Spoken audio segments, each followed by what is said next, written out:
1995లో జరిగింది. ఇందులో కొన్ని ఫొటోస్ షేర్ చేస్తున్నానండి. చూసారు కదండి, బోర్డు మీద అయితే ఆ డేటు మా పేర్లు రాసి అలా డెకరేషన్ చేశారు.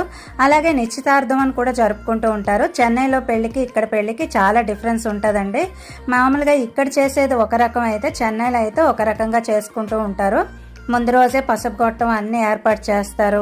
ముందు రోజు నిశ్చితార్థం అనుకుంటూ ఉంటారు. అంటే మనకు ప్రధానం ఎలాగో ముందు రోజు నిశ్చితార్థం చేస్తూ ఉంటారు. 2 రోజులు పెళ్ళి అయితే జరుగుతుందండి.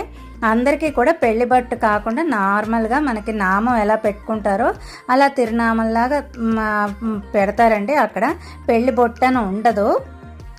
కానీ ఇప్పుడు మారిందో లేదో నాకు తెలీదు. మా దానికైతే పెళ్లి నామం అంటే నామంతోనే చేసేవారండి. మీకు అర్థమైంది అనుకుంటాను. పెళ్లి బొట్టు అని కాకుండా నామం పెట్టేసేవారు. ఇవన్నీ కూడా నా నిశ్చితార్థం ఫొటోస్ కొన్ని షేర్ చేస్తున్నానండి. అంటే ఈరోజు సరిగ్గా 29 ఏళ్ల క్రితం